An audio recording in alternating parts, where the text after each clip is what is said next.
A continuación, es un gran placer para mí presentar al que es mi profesor y amigo, el doctor Pío López, con su conferencia sobre influenza. Él es pediatra infectólogo, profesor de pediatría y director del programa de infectología pediátrica de la Universidad del Valle, expresidente de ASIM, presidente de SLIPE y director del Centro de Estudios en Infectología Pediátrica. Muchas gracias.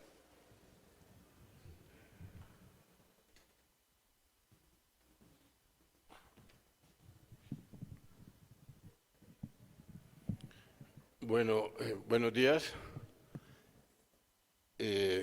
Obviamente agradecer a los organizadores del evento, especialmente a Ernesto Martínez. Hemos hecho con Germán Camacho un esfuerzo para que el área de vacunas, para el área pediátrica, quede a satisfacción de ustedes. Vamos a hablar de influenza. En medio de mi promiscuidad, pues no tengo ningún conflicto de intereses con esta presentación y les traigo un saludo muy cordial de mi hospital, el Hospital Universitario del Valle. Hablemos de influenza y podemos decir que tenemos tres tipos de influenza: influenza A, B y C.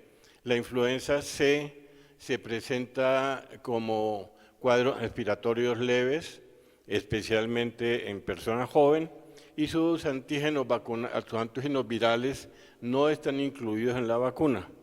La influenza A infecta a varias especies, y si infecta a varias especies es capaz de producir epidemias y pandemias. Tiene dos proteínas de superficie que son muy importantes, que son la neuroaminidasa y la hemaglutinina. Y la combinación de la hemaglutinina y la neuroaminidasa nos va a dar cuál es el subtipo que en ese momento nos interesa. La influenza B tiene dos linajes, la Yamagata y Victoria. Solo puede causar epidemias, no puede causar pandemias y solo se presenta en seres humanos. El día a día tenemos que preocuparnos por la influenza estacional. Nos interesa esta, H1N1 y H3N2. Sin embargo, tenemos que estar alerta con otras posibles cepas de influenza, como H5N1, como H7N9, que son preocupantes y que tenemos que estar muy pendientes. Sin embargo, de vez en cuando aparecen datos que nos preocupan.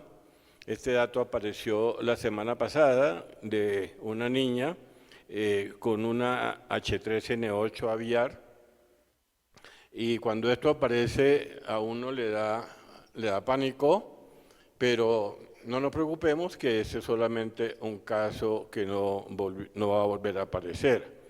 Les presento influenza. El antígeno mayor, el antígeno que más nos interesa o que más le interesa a la influenza es la hemaglutinina. La hemaglutinina se une a los reservorios de ácido ciálico del aparato respiratorio, del epitelio respiratorio. Esa es su manera de ingresar a la célula del hospedero. Y la neuroaminidasa libera los viriones de la célula infectada.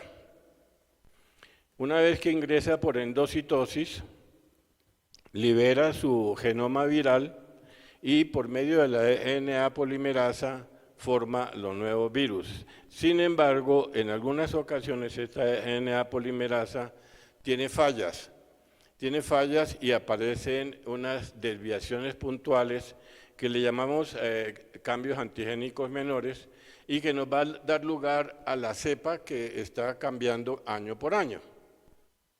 Porque hay un cambio en un aminoácido de la neuroaminidasa o de la hemaglutinina y aparece una cepa diferente, y eso es lo que se tiene que estar vigilando año por año. Pero también existen cambios antigénicos mayores. Cuando en una célula infectada, una célula es infectada simultáneamente por dos virus diferentes, y cuando estos dos virus diferentes tienen sexo, los viriones descendientes contienen mezclas de los genes de los virus parentales. Entonces tenemos, y cuando hay un animal cercano, tenemos una combinación humano-animal que nos va a dar lugar a una cepa con una neuroaminidasa o una hemaglutinina completamente diferente, al cual no tenemos ningún tipo de inmunidad. Y eso da lugar a las grandes pandemias. Hablando de pandemias, podemos hablar de la epidemia. Está mal, ¿ustedes pueden ver? Yo no veo bien de aquí, ¿ustedes pueden ver? ¿Sí? Bueno, muy bien. En 1918 fue la famosa gripe española que mató más de 50 millones de personas. Gripe española que se llama gripe española, pero que para nada tiene que ver con España, porque nació en Kansas. Pero como fue en 1918, el único país que podía publicar y podía hablar de esto era España, y se llamó la gripe española. Posteriormente, en el año de 1967, aparece la gripe asiática y mata aproximadamente 1,5 millones de personas. 10 años después aparece la gripe de Hong Kong, que mata 1 millón de personas. Y por último, la que conocemos, que fue la cepa bovina de México en el año 2019. La influenza la vemos por debajo del hombro. No pasa nada, simplemente es una influenza. La influenza es un bicho malo. La influenza puede matar, puede producir de 3 a 5 millones de enfermedad grave y puede matar hasta 500,000 personas en todo el mundo, de manera que esta idea de mirarla debajo del hombro, por debajo del hombro, no es una buena idea. Si ustedes comparan los muertos que hay en estos datos de los Estados Unidos, habla de 79.400 muertos por influenza, comparados con 47.600 por sobredosis de opioides o 40.200 por accidentes de automovilísticos. De manera que no le paramos muchas bolas a la influenza, y la influenza causa muchas muertes, especialmente en este grupo de personas, especialmente los niños menores, especialmente las mujeres embarazadas, especialmente los ancianos, en los viajeros, en el personal de la salud. Yo quisiera que me levantaran la mano los que están vacunados con influenza. Hay algunos que no. Bueno, si no me la levantan la mano, hablemos de lejitos. Y posteriormente las comorbilidades. Hablando de, bueno, ¿cómo se transmite la influenza? Se transmite por gotas. Se transmite también por aerosoles, donde hay espacios cerrados, donde hay aglomeración, donde hay gritos. Puede transmitirse antes de aparecer los síntomas y puede aparecer 5 o 6 días después del inicio de los síntomas, y los niños son los grandes propagadores de la influenza. Y esta gráfica me parece muy interesante porque nos muestra cómo los fomites pueden ser transmisores de la enfermedad. Y cuando usted utiliza el picaporte de la puerta y usted no se lava las manos y usted se toca las mucosas, usted va a adquirir la influenza. Porque la influenza puede durar hasta 72 horas el virus en el acero. Puede durar hasta 60 horas en la madera, en los plásticos, puede transmitirse por fomites.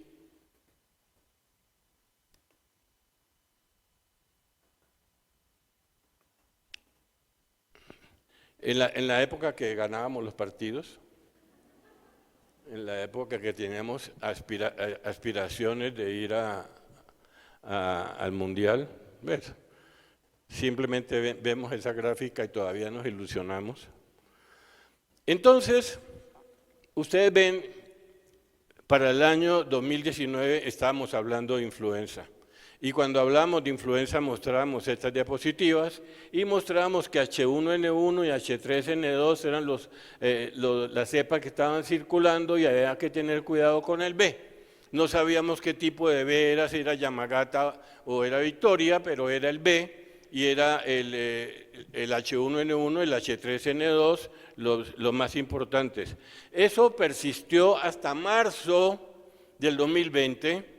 Hasta marzo del 2020 estábamos funcionando con estas cepas que estaban, pero mire que a finales de marzo aparece más que todo el B, sin saber exactamente nosotros cuál era el linaje de B, pero ahí está el B. Y ahí comienza un silencio a partir del mes de marzo del 2020, aparece un silencio de los virus respiratorios, incluyendo la influenza. Esta diapositiva se la tengo que agradecer al doctor José Alejandro Mojica, que muy amablemente, como siempre, es una persona que no tiene ningún tipo de misterio para eso.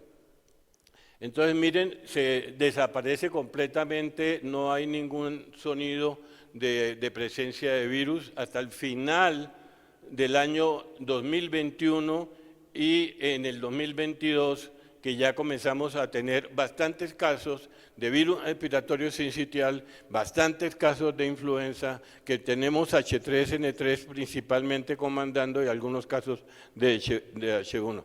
Ahora, ustedes dirán, ¿eso sucede solamente en Colombia? No, eso no sucede en Colombia, eso sucedió en todo el mundo. Ese silencio de los virus respiratorios sucedió en todo el mundo. Esta es una información que simplemente les traigo de Canadá, donde muestran que para el año 2018-2019 influenza producía hospitalización y unidades de cuidados intensivos, y igual sucedió hasta el 2020, y aquí en marzo, ¡pum!, se apaga y ya no produce, porque todo se convierte en COVID. La clínica de influenza, yo no paro de decir, parémosle bolas a la influenza, porque si ustedes comparan virus respiratorio sincitial, que preocupa, ¿no? Preocupa y nos preocupa mucho la presencia de una bronquiolitis en un niño muy pequeño, pero la influenza te lleva a la unidad de cuidados intensivos.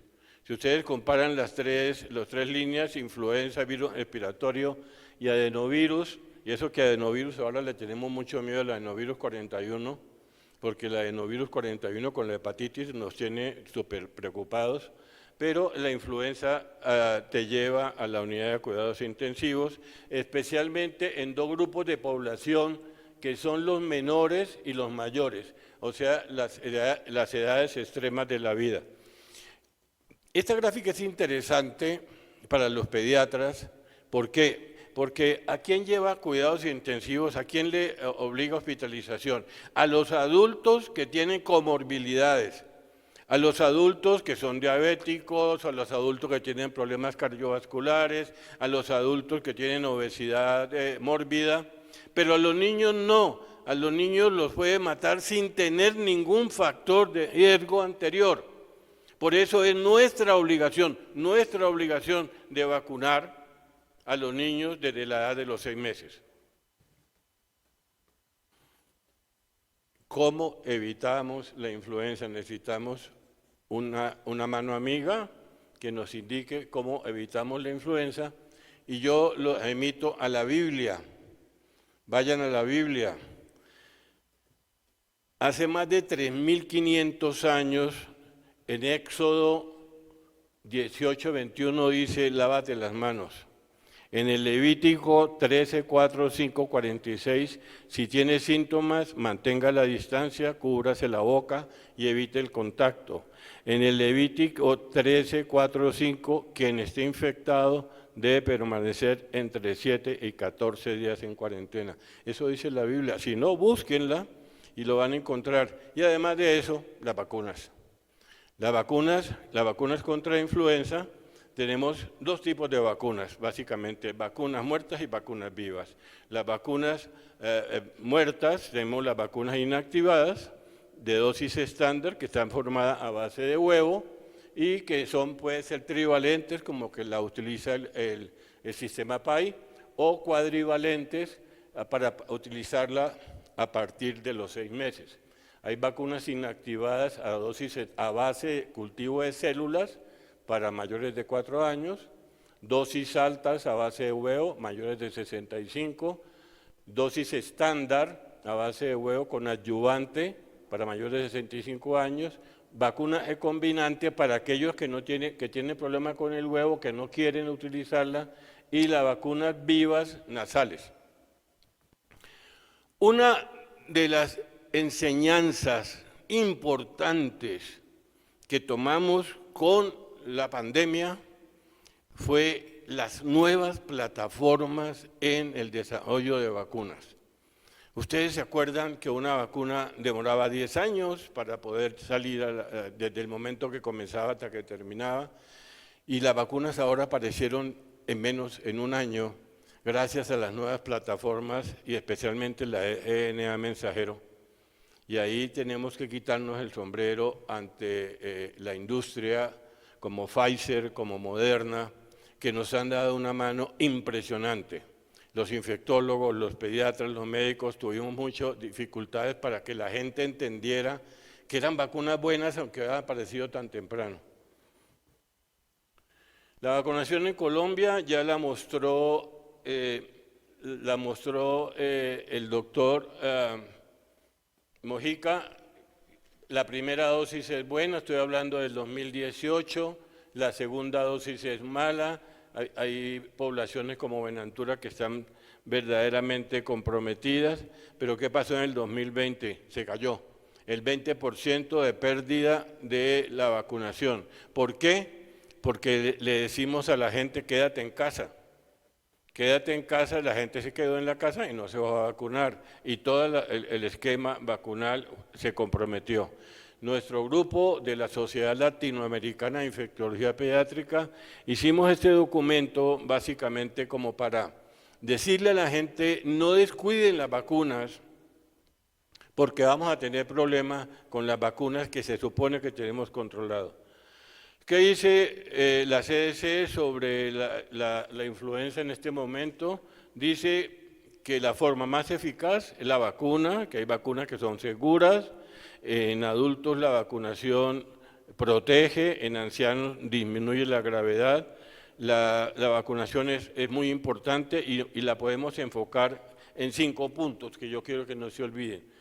Las embarazadas, en cualquier momento de la gestación, los niños a partir de los 6 meses, los adultos mayores de 65, los pacientes con enfermedades médicas crónicas y los médicos.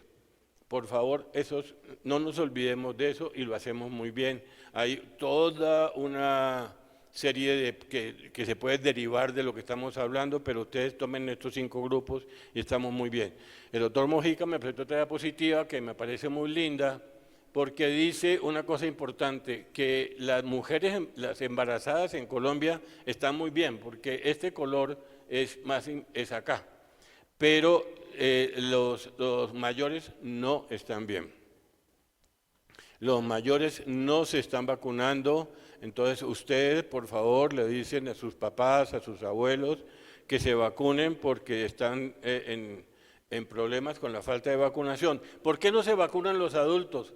Porque no la necesita, porque no alcancé a ponérmela, porque no creo en la vacuna, porque me enfermo, porque no me gustan las agujas, porque cuesta mucho, el médico no la recomienda. Ojo, el médico es muy importante a la hora de decirle a la familia que se vacune.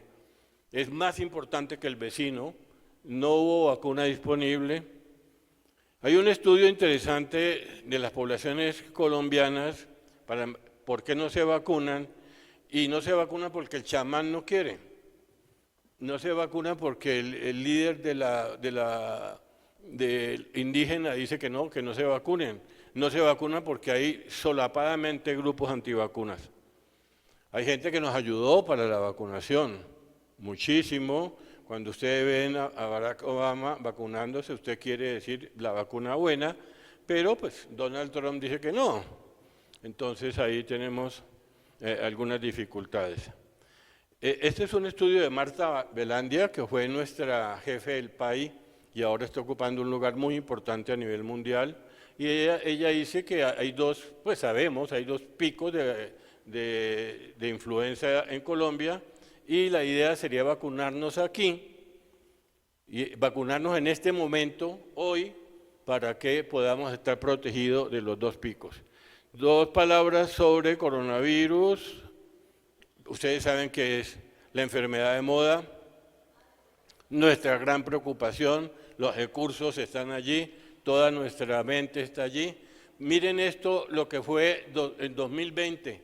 ¿Ustedes se acuerdan, 2020, nuestras unidades de cuidados intensivos estaban completamente llenas, los médicos estábamos a punto de enloquecernos, los infectólogos igual, y miren, la mortalidad era 17 veces más por COVID que por influenza. En este momento la situación ha cambiado. Omicron nos ha tratado bien y en este momento ya están parejas la morbimortalidad, pero nos dice de que debemos vacunar para las dos enfermedades. Yo no quiero terminar esta charla, mira cómo me ha ido de bien, no quiero terminar esta charla sin mostrarles una preocupación que tenemos muchos médicos, es el uso de antibióticos en pacientes con influenza. Desafortunadamente, durante la época de la pandemia, de la época fuerte, porque la pandemia no se ha acabado, en las unidades de cuidados intensivos todos los pacientes tenían antibióticos, independientemente de lo que tuviera, todo mundo tenía antibióticos. La pregunta que nos estamos haciendo es, ¿cuál es el precio que vamos a tener que pagar en la resistencia bacteriana? A la resistencia que van a tener a estos gérmenes multiresistentes que van a salir. No lo sabemos todavía. De todas maneras, tenemos preocupaciones y en el último reunión que hubo en la semana de concientización del uso de antibióticos de Río de Janeiro en noviembre, se habló mucho de esto. Hay un dato que me pareció muy importante que les quiero mostrar, es este artículo que aparece sobre influenza, vacunación de influenza y uso de antibióticos. Miren ustedes, hay estados en los Estados Unidos, básicamente como Alabama, Mississippi, Luisiana, que no vacunan. Y esos estados son los que más necesitan antibióticos. Los estados de Estados Unidos que no vacunan son los estados que más van a necesitar antibióticos o que más van a utilizar antibióticos. Eso no está bien. Eso no está bien. Tenemos que tener mucho cuidado con el uso de antibióticos. Le puse Vancomycin, pues no, es una influenza. Les traigo un saludo muy cordial de mi centro. Este es mi centro de estudios en infectología pediátrica en Cali, donde hacemos todos los trabajos en investigación en vacunas. Bienvenidos, cuando quieran ir, están bienvenidos. Gracias, muchas gracias por la atención.